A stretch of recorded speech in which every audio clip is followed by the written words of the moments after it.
Assalamualaikum, selamat datang di video sejarah Kesultanan Maluku, salah satu kesultanan penting di wilayah Nusantara Timur yang berpusat di Ternate dan Tidore. Kesultanan Maluku terletak di bagian timur Indonesia.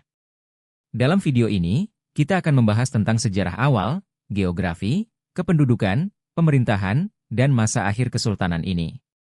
Yuk, mari kita mulai perjalanan kita menelusuri sejarah yang penuh warna ini. Sejarah terbentuknya Kesultanan Maluku. Kesultanan Maluku merupakan salah satu kesultanan penting di wilayah Nusantara Timur, terbentuk pada abad ke-13.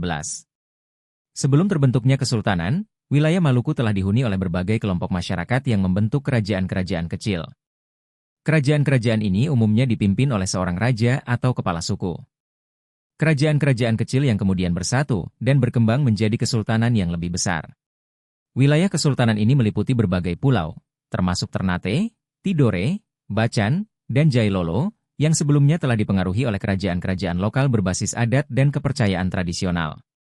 Pembentukan kesultanan-kesultanan di Maluku, seperti Ternate dan Tidore, merupakan proses yang panjang dan kompleks, melibatkan banyak faktor dan berlangsung selama beberapa generasi. Tidak ada satu orang pun yang dapat disebut sebagai pendiri tunggal. Pada awalnya, Kesultanan Maluku tumbuh sebagai pusat perdagangan rempah-rempah, terutama cengkih dan pala, yang sangat diminati oleh pedagang dari Arab, Gujarat, hingga Eropa.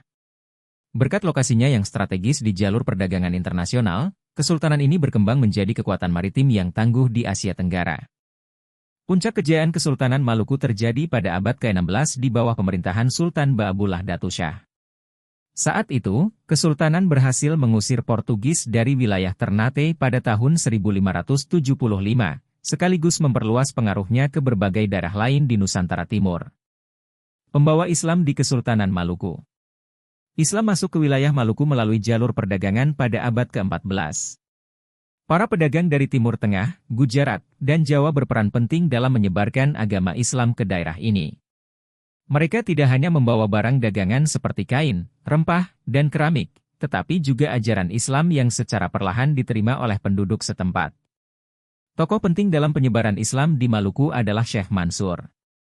1658-1687, dan Syekh Maulana Malik Ibrahim, wafat, 1419, yang dikenal aktif berdakwah di wilayah pesisir.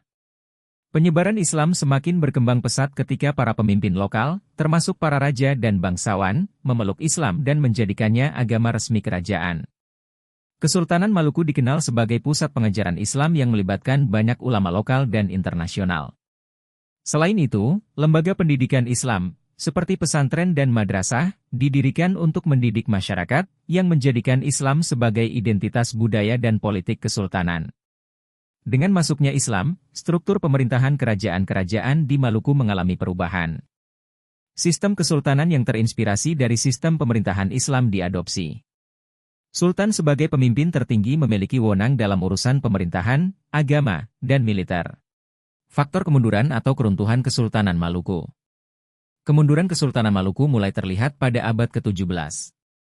Salah satu faktor utama adalah kolonialisme bangsa Eropa, seperti Portugis, Spanyol, dan Belanda, yang saling bersaing untuk menguasai perdagangan rempah-rempah di Maluku.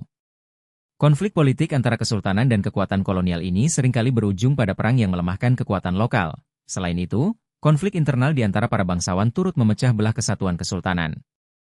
Perebutan kekuasaan di antara keluarga kerajaan menyebabkan instabilitas politik yang dimanfaatkan oleh pihak kolonial untuk menguasai wilayah-wilayah kesultanan. Pada abad ke-19, Kesultanan Maluku secara perlahan kehilangan kedaulatannya di bawah tekanan pemerintah kolonial Belanda.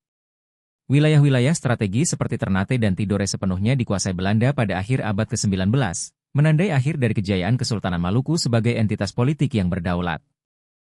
Meskipun Kesultanan Maluku sudah lama berakhir, jejak-jejak kejayaan masa lalu tetap terlihat dalam setiap sudut kota ini. Demikianlah sejarah singkat tentang Kesultanan Maluku.